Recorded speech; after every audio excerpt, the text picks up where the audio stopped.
You've invested a lot in your education, and people have invested in you. And let me tell you, the world needs your talents. Man, does it ever. The world needs a lot, and we need it from you. We really do. We need it from you young people. I mean, I'm not speaking for the rest of us up here, but I know I'm getting a little grayer. We need it from you, the young people, because remember this. So you got to get out there. You got to give it everything you got, whether it's your time, your talent, your prayers, or your treasures. Because remember this, you will never see a U-Haul behind a hearse. I'll say it again.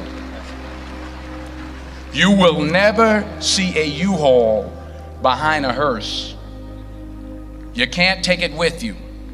The Egyptians tried it, and all they got was robbed. So the question is, what are you going to do with what you have? I'm not talking about how much you have.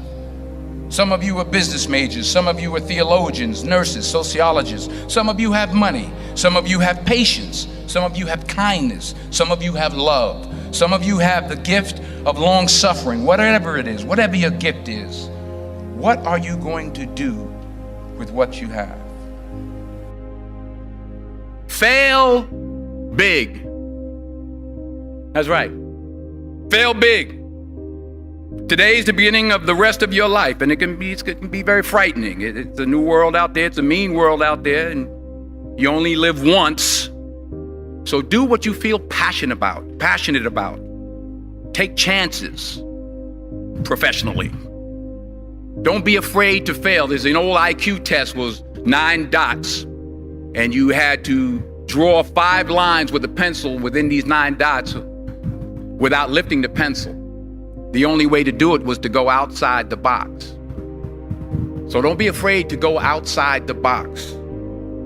Don't be afraid to think outside the box. Don't be afraid to fail big, to dream big. But remember, dreams without goals are just dreams, and they ultimately fuel disappointment. So have dreams, but have goals.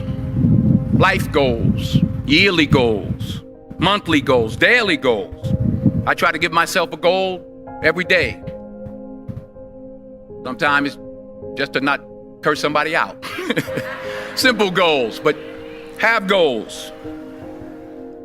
And understand that to achieve these goals, you must apply discipline and consistency. In order to achieve your goals, you must apply discipline, which you have already done, and consistency every day, not just on Tuesday and miss a few days. You have to work at it every day. You have to plan every day. You've heard the saying, we don't plan to fail, we fail to plan. Hard work works. Working really hard is what successful people do. And in this text, tweet, twerk world that you've grown up in, remember, just because you're doing a lot more doesn't mean you're getting a lot more done. Remember that. Just because you're doing a lot more doesn't mean you're getting a lot more done. Don't confuse movement with progress. My mother told me, she said, yeah, because you can run in place all the time and never get anywhere. So continue to strive, continue to have goals, continue to progress. I found that nothing in life is worthwhile unless you take risks. Nothing. Nelson Mandela said, there is no passion to be found playing small and settling for a life that's less than the one you're capable of living. Now, I'm sure in your experiences in school and applying to college and picking your major and deciding what you want to do with life, I'm sure people have told you to make sure you have something to fall back on. Make sure you got something to fall back on, honey.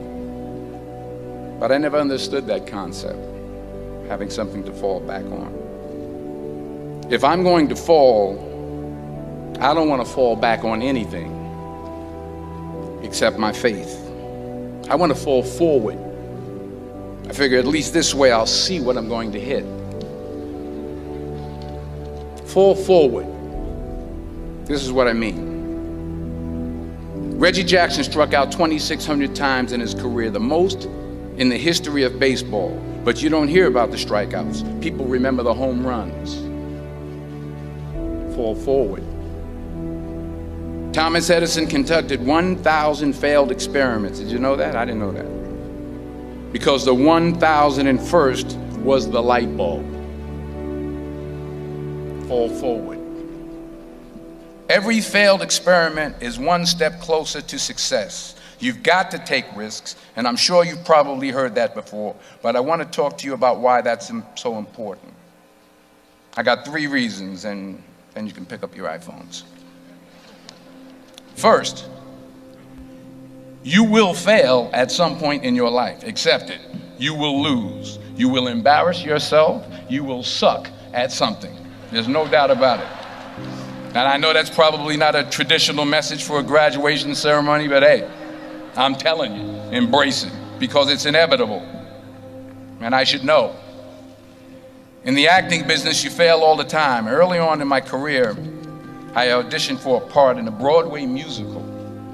Perfect role for me, I thought, except for the fact that I can't sing. I didn't get the job. But here's the thing. I didn't quit. I didn't fall back. I walked out of there to prepare for the next audition, and the next audition, and the next audition. I prayed. I prayed, and I prayed. But I continued to fail, and fail, and fail. But it didn't matter, because you know what? There's an old saying, you hang around the barbershop long enough, sooner or later you're gonna get a haircut. So you will catch a break, and I did catch a break. Last year, I did a play called Fences on Broadway. Someone talked about it. Won the Tony Award. And I didn't have to sing, by the way. But here's the kicker. It was at the Court Theater. It was at the same theater that I failed that first audition 30 years prior. The point is, and I'll pick up the pace, the point is, every graduate here today has the training and the talent to succeed. But do you have the guts to fail? Here's my second point about failure. If you don't fail, you're not even trying. I'll say it again. If you don't fail, you're not even trying. My wife told me this great expression. To get something you never had, you have to do something you never did. Les Brown's a motivational speaker. He made an analogy about this. He says, imagine you're on your deathbed, and standing around your deathbed are the ghosts representing your unfulfilled potential. The ghost of the ideas you never acted on. The ghost of the talents you didn't use. And they're standing around your bed, angry, disappointed, and upset. They say, we came to you because you could have brought us to life, they say. And now we have to go to the grave together. So I ask you today, how many ghosts are going to be around your bed when your time comes? Because the chances you take, the people you meet, the people you love, the faith that you have, that's what's going to define you. Never be discouraged. Never hold back. Give everything you got. And when you fall throughout life, and remember this, fall forward. Say thank you for grace. Thank you for mercy. Thank you for understanding. Thank you for wisdom. Thank you for parents. Thank you for love. Thank you for kindness. Thank you for humility. Thank you for peace. Thank you for prosperity. Say thank you in advance for what's already yours. It's how I live my life. That's why I am, one of the reasons why I am today. Say thank you in advance for what is already yours. True desire in the heart for anything good is God's proof to you, sent beforehand to indicate that it's yours already. I'll say it again. True desire in the heart, that itch that you have, whatever it is you want to do, that thing that you want to do to help others and to grow and to make money, that desire, that itch, that's God's proof to you, sent beforehand already to indicate that it's yours. And anything you want good, you can have. So claim it. Work hard to get it. When you get it, reach back. Pull someone else up. Each one, teach one. Don't just aspire to make a living. Aspire to make a difference.